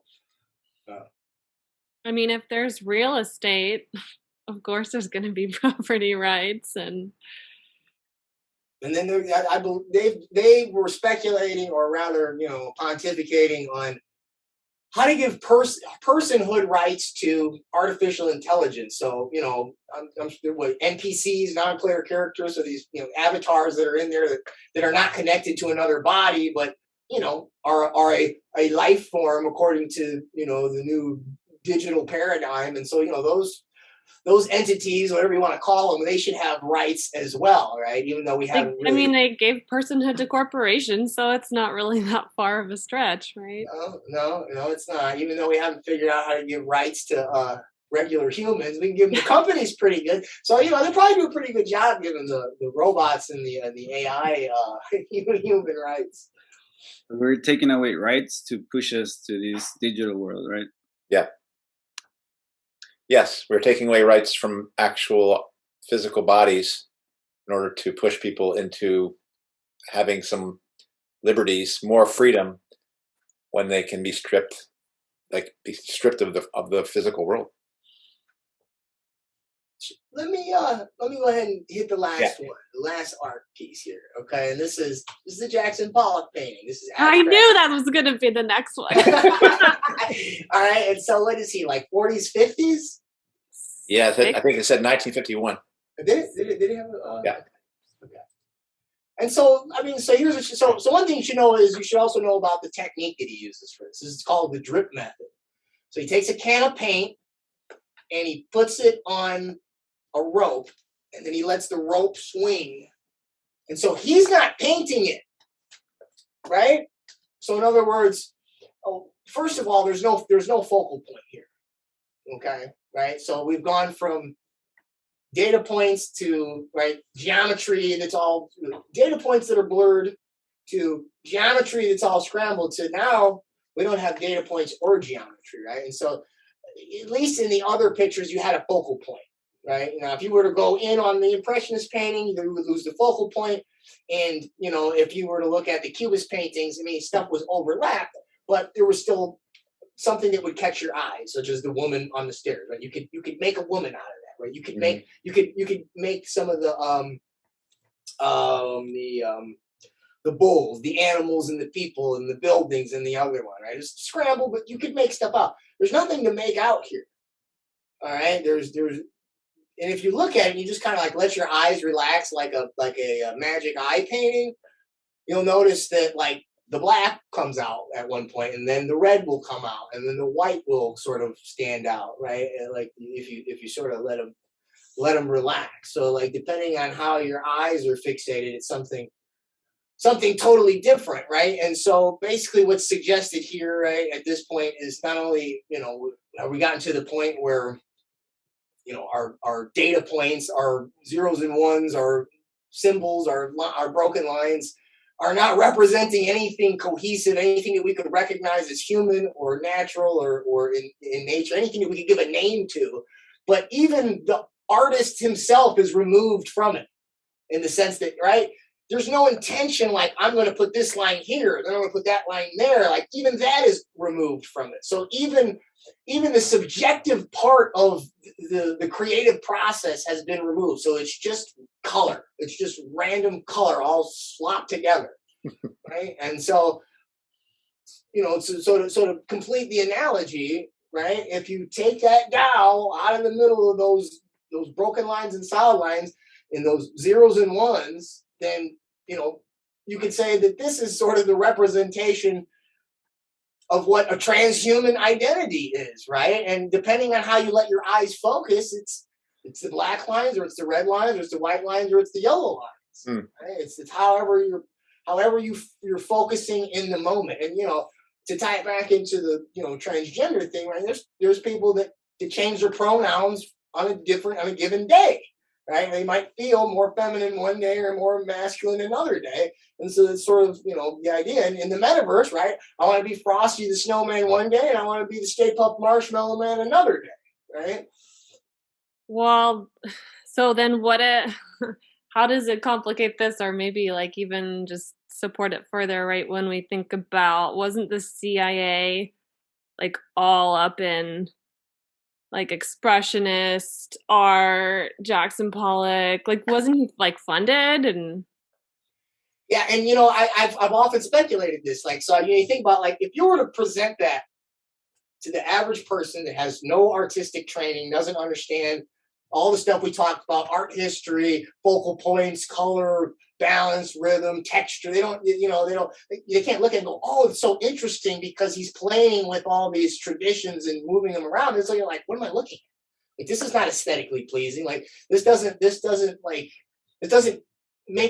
speak to anything sort of organically in me, right? So it's to use the analogy of like, the golden mean and things that like just sort of psychologically or I guess naturally tend to be aesthetically pleasing. And the way that it's popularized, right, is being promoted and you just noted intelligence promotion, but I mean also monetary, right? So you get a gallery, you get some, just like a Roscoe's, or I'm sorry, the Rivera stuff, right? You get some rich funders, you put some money into it.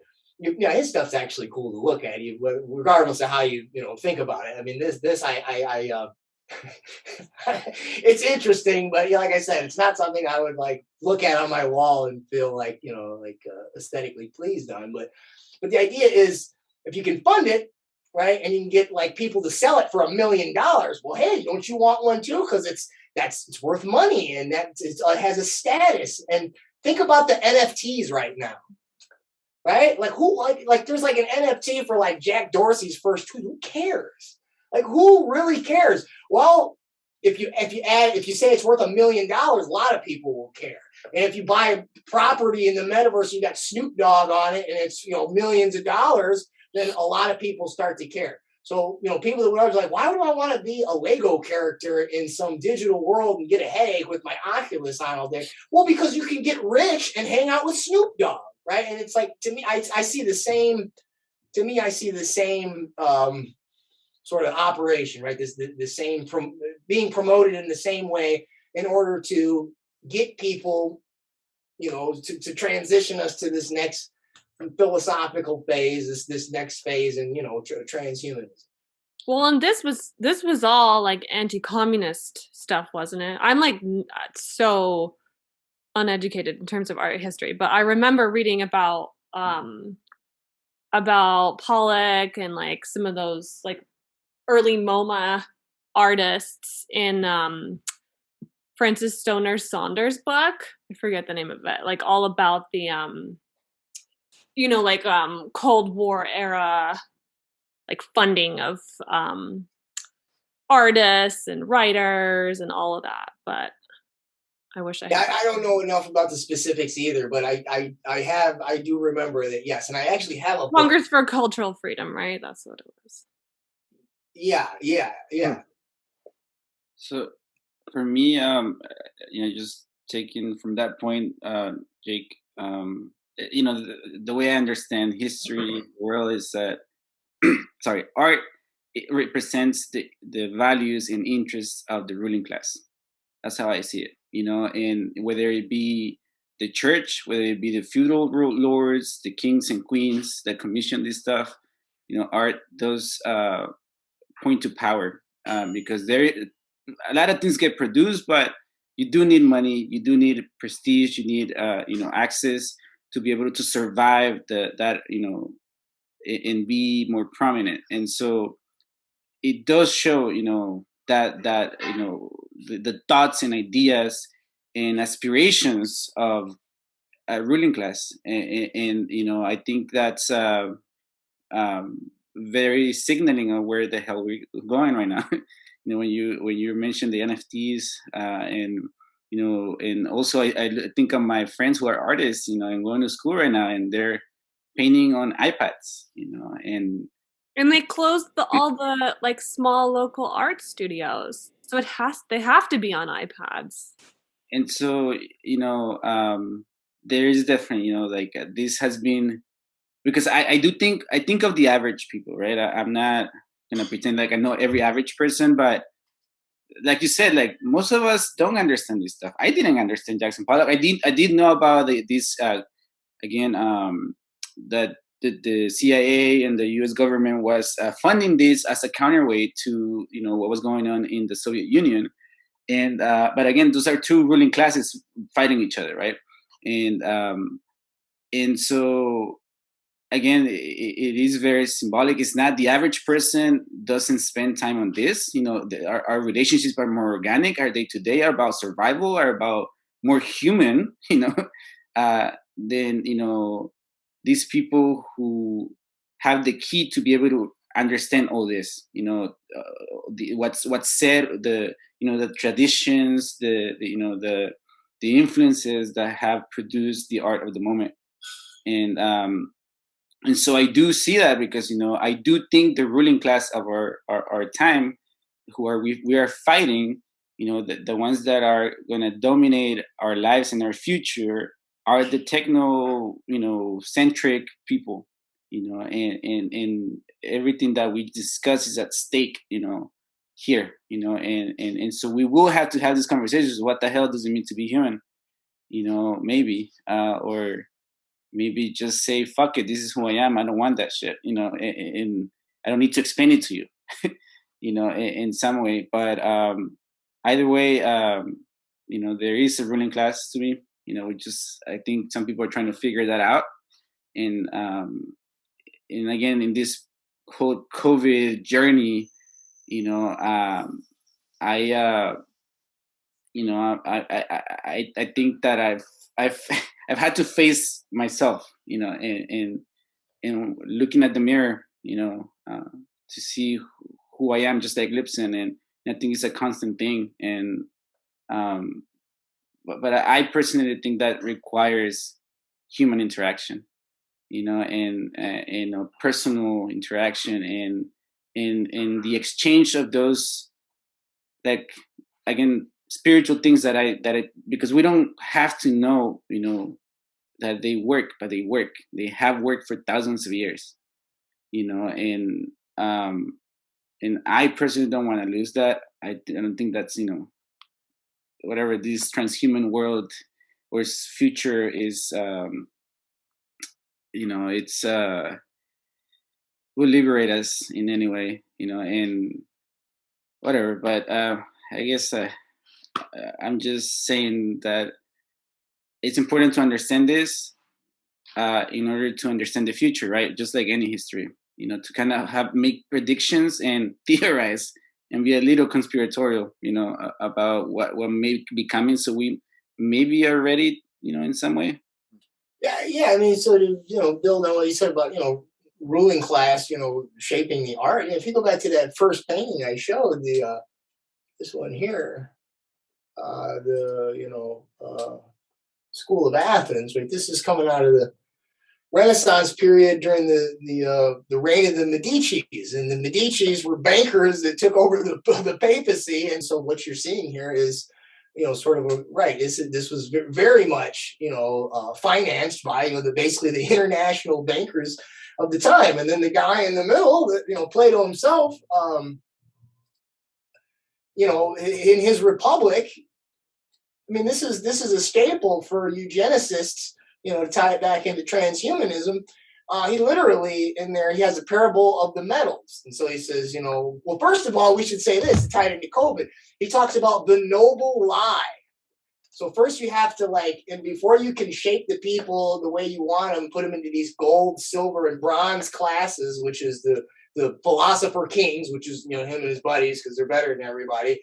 And then the warriors in the middle, and then the husbandmen and the iron workers and things. Right? So the workers at the bottom. But before you can do that, you had to trick them into thinking that they were all basically said you would have the smart, you'd have people breed in these orgies in which you didn't know who you were sleeping with, so you didn't know who was the parent, and then they would raise them in basically the state facilities, and then you would lie to them and tell them they were all, each class came from the earth, from these different elements, and the metal, the gold, the bronze, and the silver, which is the noble lie. So I think about COVID, because you know what I mean. It's this.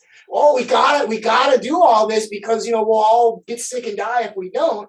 And then basically you have a caste system and selective breeding at the end of it, ruled by philosopher kings. Just replace philosopher kings with scientists, right? And it's almost the exact same thing. If in all this Huxley's, all his Fabian buddies H.G. Wells, he really loved Plato's Republic, but Huxley and Russell, right? They all wanted to sort of see, hey, we got all this new technology now during the early industrial revolution of the 20th century. Let's see if we can actually do this, right? Let's see if we can piece this together. And now we're in the digital age, and so it's pretty much what we're doing.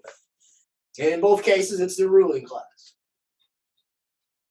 All three. I guess maybe we shouldn't be so surprised that virtually none of the artists, or at least none of the highly visible artists, really have spoken out or dissented in any way. Yeah, I mean, if you can go back to that Pollock one, you're right, I don't have a focal point for this thing, and I don't know what to make of it. It is interesting to me that you describe his process as sort of as almost getting the creator out of it, taking the intent of a creator out of it. And I go back to when we talked about Marx and labor, and that human labor is connected to human creativity, and that human creativity, at least in the doing, is connected to what probably Marx would have described as part of your essence. What you do, and I do think there's a piece missing there in terms of thought and things like that. But I do agree with that notion of that human creativity and human action, and what you do is a part of what you are, and that capitalism separates it from us, makes it somebody else's thing that they own, and you just earn a wage, and that's you get the dollars back.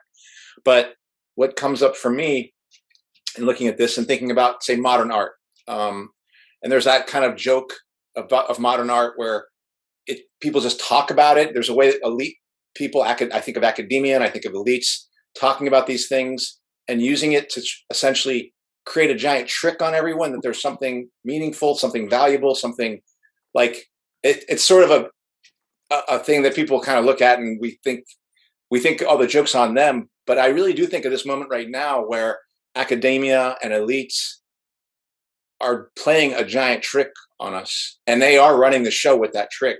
And rather than thinking about that process as me laughing at them, their ability to do that, their ability to get people to say, let's look at this, and you can pay $3 million for that, or $6 million for that, or $20 million for that. That's just not a game that they're playing among the wealthy. I do feel like that is indicative of a kind of an ideological game that we've been trapped in for quite some time that is playing out now. And that these same people who would fool themselves and fool us into thinking that there's something going on when they pay millions of dollars for something that there was nothing in it, nothing meaningful in that artwork. I somehow feel like there's something related to what they've been able to do to us today, in terms of just being able to fool us and trick us and make us think that the sky is on the ground and the ground is in the sky. Does somebody else want to comment? Because I want to read you part of 1984 because it's exactly what you're saying right now. Huh. Well, I was just thinking about the fact that I remember reading that almost none of the abstract expressionists like Pollock and co. attended the March on Washington. And you would think, like 60s, like all of this artwork was supposed to be about, freedom and expression and all of those like 60s values. But almost none of them did. Reminds me of a lot of the musicians that I grew up listening to right now, who you would think would be screaming at the top of their lungs. I'd be like, where are you? Where are you? No, they're getting rid of drummers who don't get vaxxed. Yeah.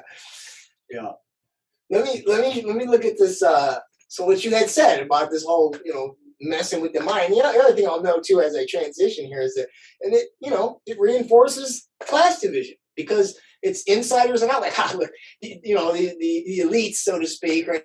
The intellectual elites, who are the moneyed elite, right? Can sit and they don't understand it, right? They don't understand it, and sort of like thumb their nose at the bumpkins, the rubes or whatever, the unwashed. So in 1984, it ends like this is almost the last chapter, and this is the part where Winston is the main character, and O'Brien is the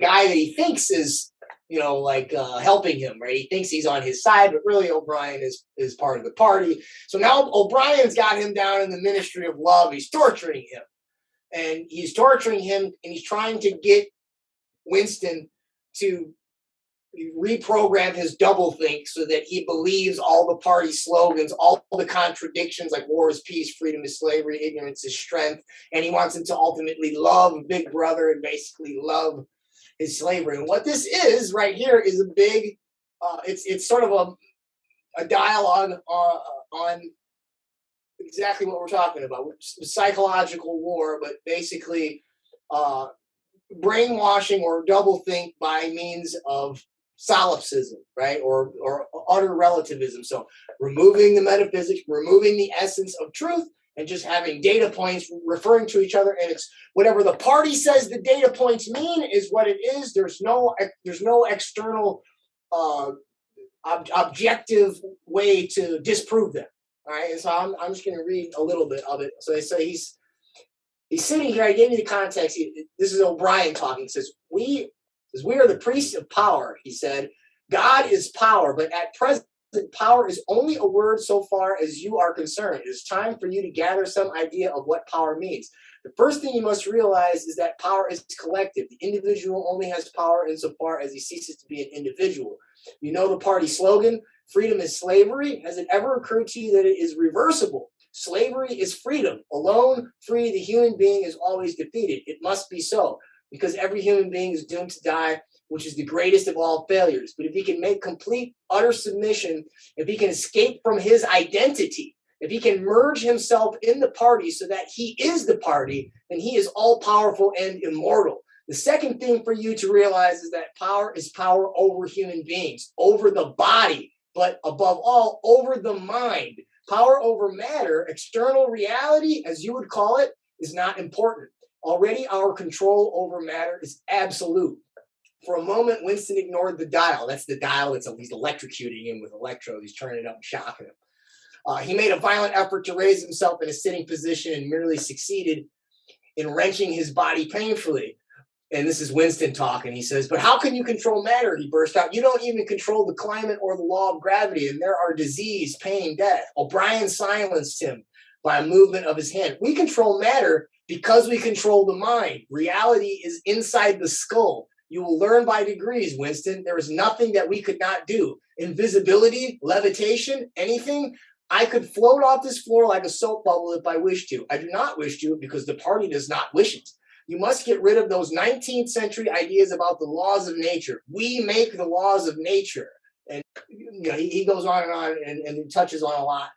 But basically, you can see down there, he says, nothing exists except through human consciousness. And so, this whole idea of basically reality is determined by what the party says and basically and the degree to which all of the subjects reflexively repeat it. So he's getting him to, lose his identity in this doublespeak rhetoric.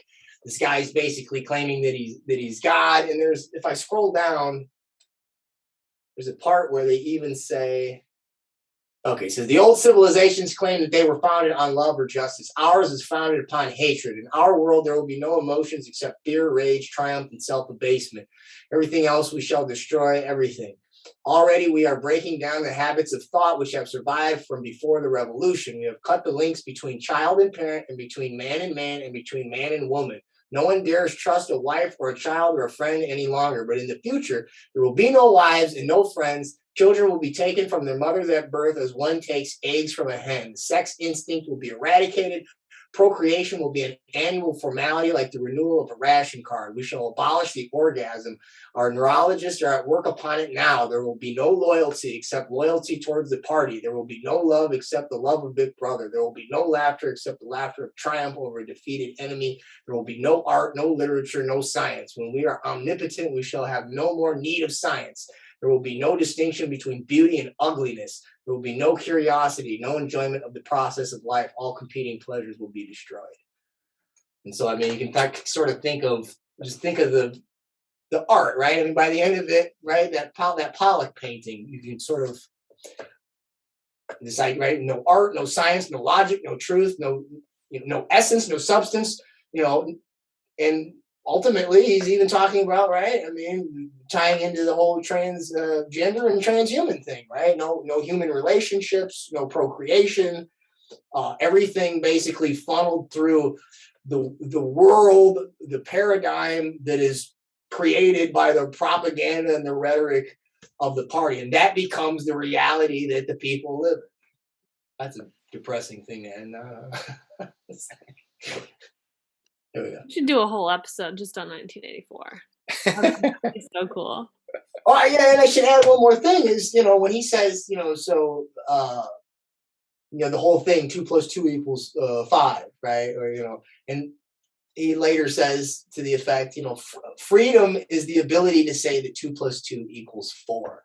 And it's actually a play on Bertrand Russell's, I think it's Principia Mathematica, but it's his philosophy of math. And it's like a tome like this, and the whole thing is him trying to prove objectively that 1 + 1 = 2. Just like, it's one of these, it's this super, make your head spin type, convoluted argument sort of, it reminds me of David Hume, like questioning basic things like causality. And so he's sort of taking a nod at Russell, right? And Russell was one of these guys that was it was all about eugenics with Huxley and all that. So, well, I think we should probably wrap up, but I want to stay with this thing that you just ended on, this joyful part of 1984, because I do think, like, I can see, or it makes some sense for me to talk about, if you can get me to separate from myself, from anything that I think of as me, as myself, and you can get it outside my body, then you can essentially unmoor me from reality. You can make it like the world he was describing. That person in 1984, the bad guy, could have just as easily been talking about the metaverse right there. And I can see how, if I don't have anything in myself, like intuition or a body feeling that's connected to an experience, I don't know how I don't know where you center yourself around your own truth, and so I can see how that is a world that is a world it's a totalitarian world. It's a world of how you might control people, because you can separate them from themselves. I should also note that one of the keys right before this is the end, and I think there's one more scene after. I think it's after. It might be no, it's got to be after. When they know they got him broken is when they can get him to denounce the girl that he's has a relationship with, and they're like, when they get caught, they're like, the one thing, no matter what they do, they can't take that. They can't take our love. They can't get inside there and do that and mess with that. And ultimately he does. He puts a rat in a box and puts it on a helmet on him. And he basically confesses or rats out, no pun intended, the person he loves. And when he does that, and that severs the human relationship with her, and that's when he's broken. Mm-hmm. Right. And so it's sort of, just to build on what you're saying there. I think so. There was a movie version, like a Hollywood rendition of 1984, and this was like Cold War era, I believe, as well. And I know they wanted, and if I remember rightly, I think there was like intelligence, or at least alleged intelligence involvement, as is usually the case in Hollywood. And they wanted to end the movie Hollywood version of the film with Winston, like, even though he's been defeated and whatever, they wanted to end it with him, like, looking at his hand and, like, knowing that, even though he can't say it, like, knowing that 2 + 2 is 4, right? And then there was going to be, like, I think, like, the sound of, like, a human heart beating, or some like, just super heavy-handed.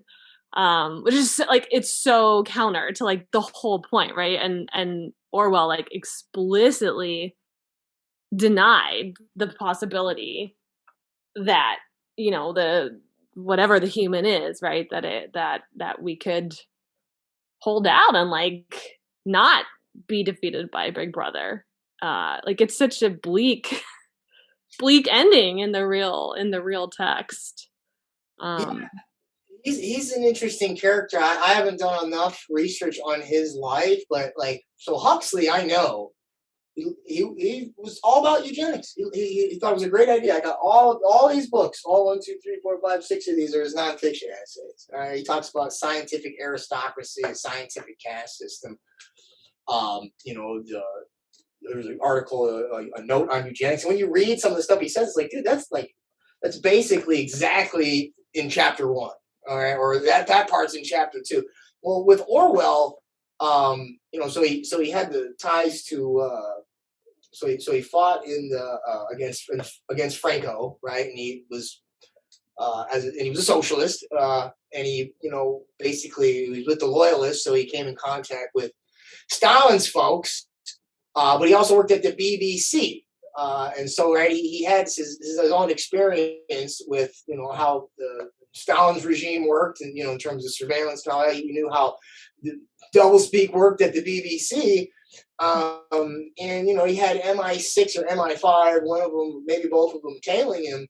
But one of the interesting things about him is that he ratted out a bunch of socialists at one point. Mm-hmm. And so a lot of people, read it and they're like, read him like I read Huxley, which is like, it's the book was designed to, we read it like a warning, but it's really just meant to break you like O'Brien breaks Winston, because they're, like you said, there's no hope at the end. Well, and it makes you think about right now, like everybody has a breaking point. Yeah, I think that, we've said a lot. I have my partner holding my hand right now, pulling me away from my digital friends to feed my essence. That's what I had to say. That's a good way to end. What I enjoyed was just I just kept coming back to who am I, and better than that, the way it was in the digital ID, like really asking that question on a more deeper level. So I thought that was really useful for me. Awesome. Jessica, anything else? No, I'm good. My essence is also hungry. I have lasagna. Yes, yeah. All right, so let's wrap up. So that does it for this week's episode. What's Left is a weekly political podcast channel challenging the mainstream left. We post information about our topics and our guests on the episode notes wherever you found this episode or on our blog, what-s-left.webnode.com. You can find past episodes to this podcast channel there and connect with us. I remind folks, if you like anything you've heard here, please subscribe, rate, review, turn on your notifications to any of our 9 platforms: Spotify, iTunes, Stitcher, Google Play, Bitchute, Odysee, YouTube, Telegram, and now Rumble. And if you'd like to give us any feedback about something you've heard or suggest something for us to cover, contact us through our blog. Once again, Jake, thank you very much. Jessica and Kenny, thanks for being part of this. And we're not sure what we'll do next week, but we're going to be figuring it out now, and we'll see you then.